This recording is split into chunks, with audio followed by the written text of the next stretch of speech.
What's going on, y'all? Welcome to another episode of Cigars and Sips.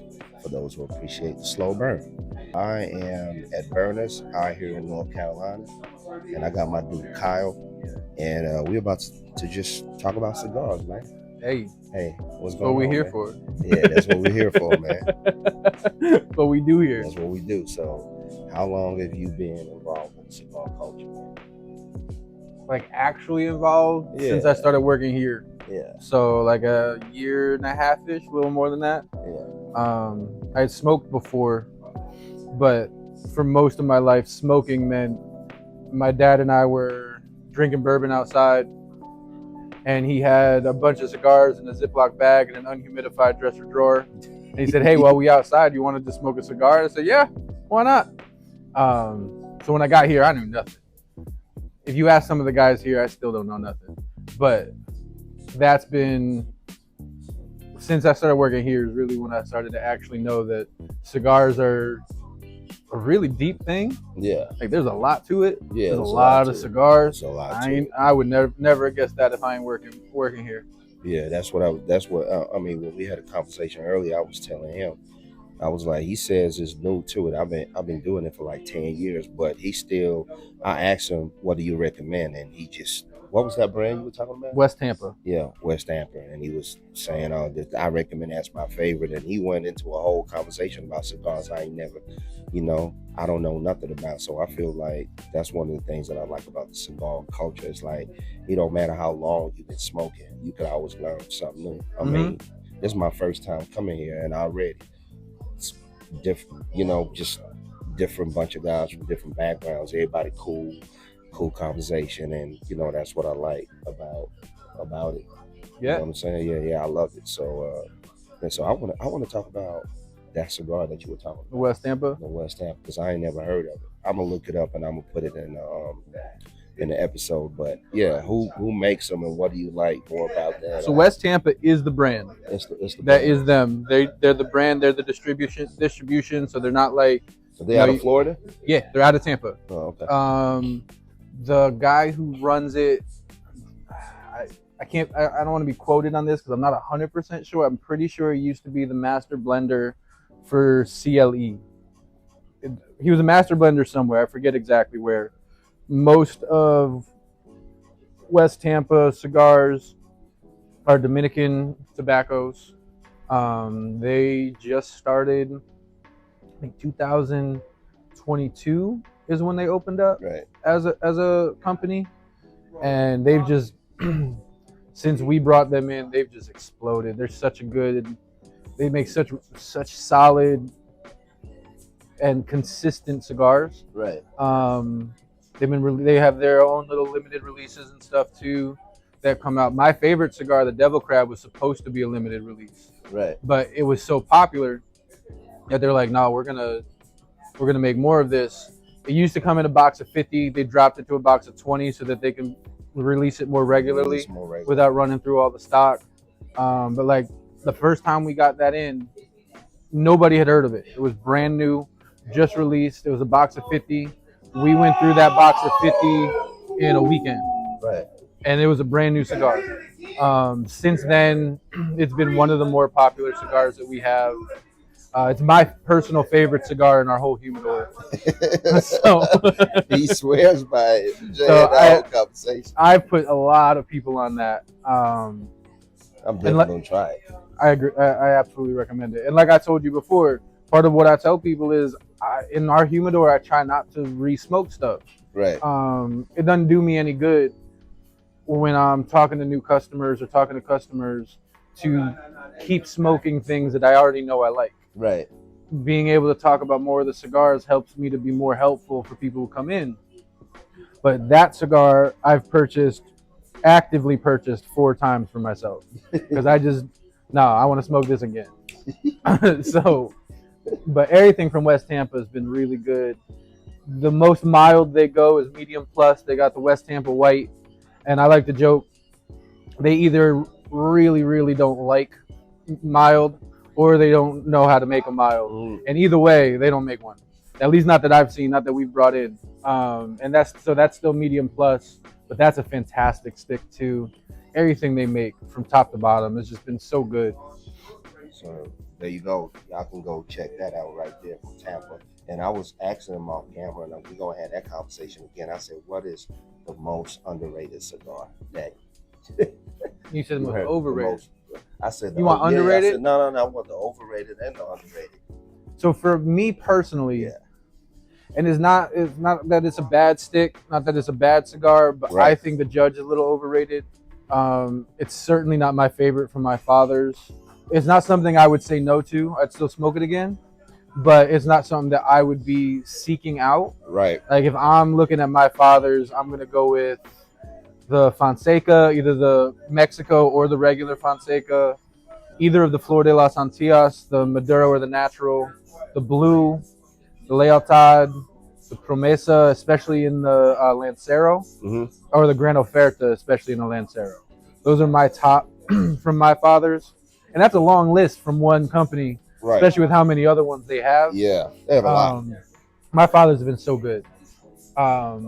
So That's just relative to its peers, just within its own brand, I think the Judge is a little overrated. Right. But some of that's also, I'm still relatively new to truly understanding cigars. But I think it also depends with people's palate. Like when we were talking, you said earlier, like when I smoke, I tend to pick up a lot of I don't like pepper. I pick up a lot of cedar. That's what I go to, and my go-to, and I pick up a lot of caramel and stuff like that. That's what I like. The minute I kind of like taste a little pepper, I don't like that either. I don't know if everyone is like that. That's just me personally. So there's some people who love pepper. There's Right. some people who love pepper. One of the guys in here now, he loves pepper. You give him a man, later on me. You give him a cigar with Dominican tobacco, and you tell him it's peppery, he's gonna run for it. Right. There's other people who don't. I always say I like to eat pepper.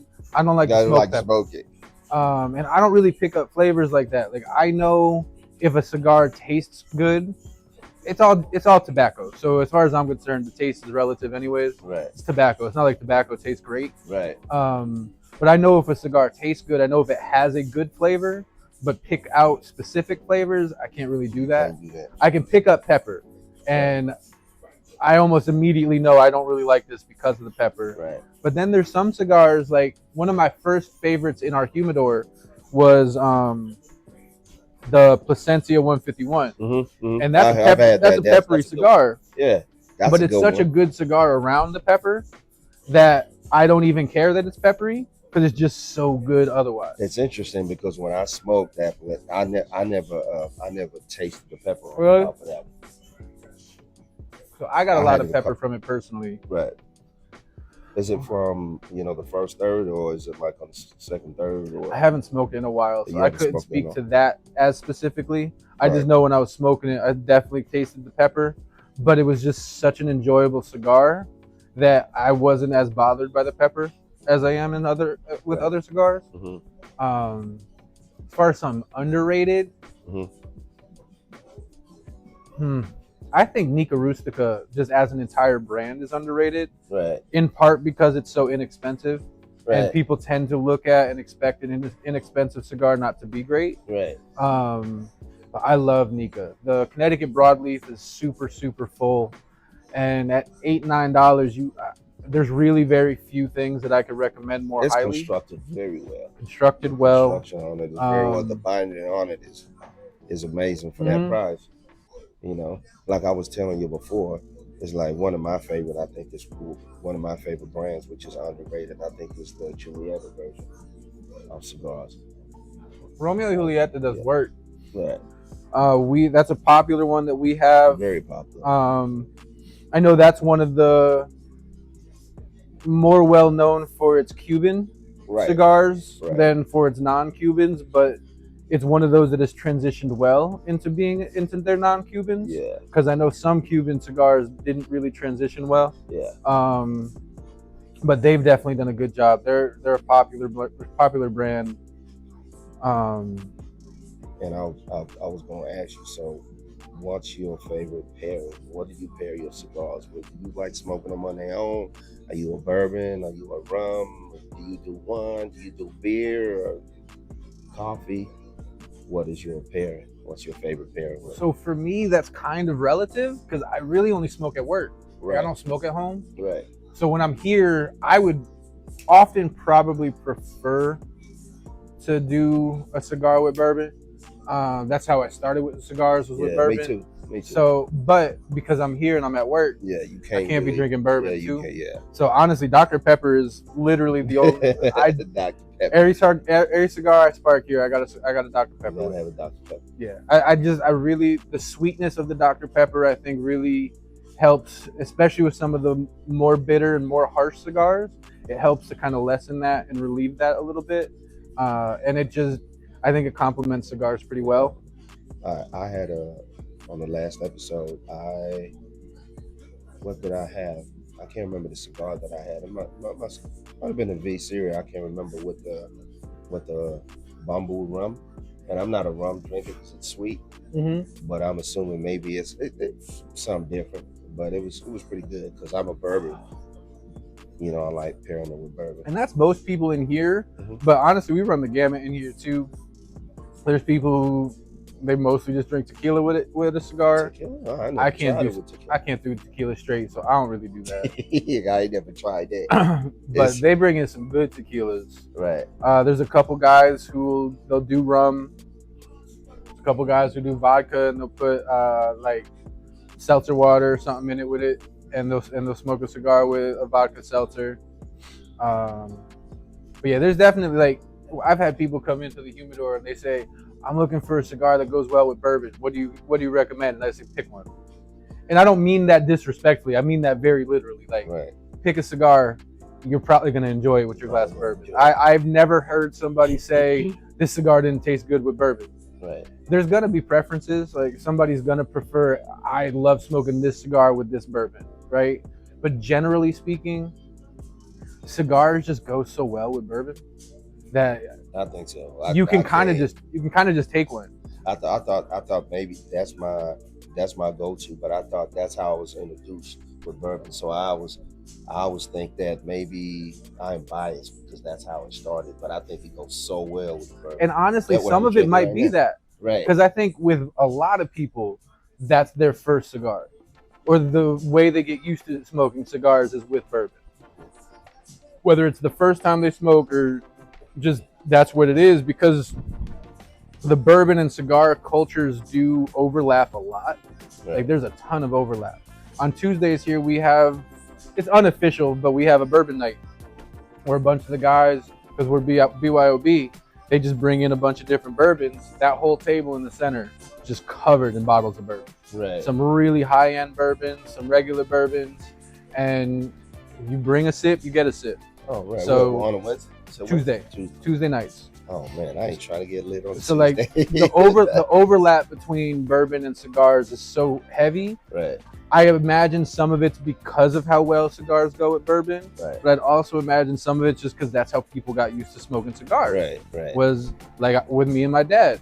We were outside. We're more bourbon people, but we happen to have cigars in the house. Right. So it was like, hey, we're gonna be out here.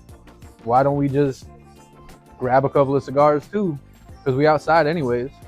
And we just started smoking. All right, okay. So which brings me to my next question. What do you think is, as I smoke this one, I'm going to start this one up and leading up to my next question that I got to ask you. So you recommended this on the crust. Yeah. All right, so here's one I want to ask you. Do you have a particular cut that you prefer, and do you think it matters? Because some people are really particular about their cuts. Like if you cut it this way, it's going. Do you think it really matters? What's your opinion on that? I love the V. V for me, V. So you can explain the difference and why that matters and stuff. So he's doing a V cut for me. That's what I really prefer. Because when I do some of my episodes, my cutter just does the flat, but. Yeah. Okay, so what do you think about that? What is, does it really matter? How does that, I think like a lot of things in the cigar world, most of it ends up just being a personal preference thing, and it's how you smoke. Right. I since I learned what a V cut was, because before I started here, I didn't know what a V cut was. Right. Somebody asked me for a V cut one of my first days, and I went, "What? What do you mean? Right. How am I supposed to cut this like a V?" And my manager was like, "That's a V cutter." I was like, "Oh, word." And realistically, since then, I basically only cut it in a V. Right. I'm not gonna say I do that because I necessarily notice a difference. The V is what I defaulted to when I learned that it exists. Right. But for some people, because the main thing is the different cuts will have a different surface area. Right. Right. So you get a different amount of smoke from each cut. Yeah. Like a punch will be even less smoke than most others. And that's something for, especially some of the guys who draw real heavy. Right. Because there's some people who smoke and their draw is heavy. I see people swallow the smoke they too, puff. And by punching it, it helps them to make the cigar last a little longer because they know they're gonna puff it so strong, puff it so heavy. And by doing that punch, they get less smoke each time. So there's just, the cigar will burn a little bit longer. The straight cut, to my understanding, is the most surface area, especially depending how you cut it. Yeah. There's some people will take the littlest bit off. Yeah. And then it's probably a little closer to what a V cut would be. Yeah. But it really, the main difference is going to be for people who really notice their type of draw. Right. If you're most casual smokers, it probably doesn't matter much. Yeah. You still might just get in the habit. Like at this point, I'm just in the habit of a V. Me too. I prefer the V because I like how the smoke come out of it, especially if it's a heavy body cigar. It's just kind of easy when you draw it. It's kind of controlled to a certain extent. That's why I prefer the V. But I've seen people talk about, oh, you got to cut it like this, or get real scientific and methodical about it. So I just wanted to hear you. I don't be knowing it like that. Like for a smaller ring gauge, if I'm smoking a Lancero, I usually do it straight. Right. But almost anything bigger than that, I'm probably doing a V cut. And there's a cross cut or a crown cut. There's a couple of different ways to describe it, where you do two V's, you do one V. And one of my regulars here, that's what he does all the time, is a cross cut. So everybody got their own little way. Yeah. Do you toast? You toast your foot? Always. Always? Always. Okay. What do you think that's a good thing? I always do that too. Just helps to warm it a little more before you put it to your lips. Right. And so it makes it a little easier to light it once you're actually ready to start puffing. Right. You don't have to burn it quite as heavily while it's actually in your mouth. Right. The flame isn't as close to you. And it burns evenly too. You know, when you do that, it much helps more. It not, because if you just get straight to lighting it, sometimes it unravels, especially if you have a lighter cigar. That's, the bonding is not as good.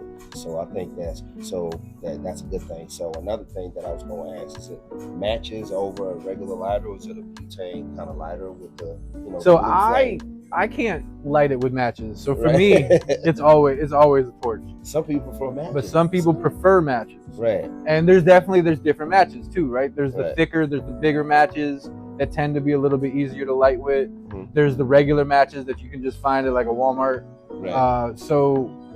But there are people who prefer it, and I think that's similar to how people sometimes prefer matches and things with almost anything you can smoke, right? Right. Because then you don't have the lighter fluid coming through. Right. Some people feel like they can taste that. I've never personally felt that way, but I can understand where somebody does. So the matches, people feel like, is a cleaner smoke, it's a cleaner burn. So it's another one of those things. It's just kind of your personal, how it tastes to you, how it comes out to you. And I say that to people a lot in the humidor. Most of this is personal preference. Yep.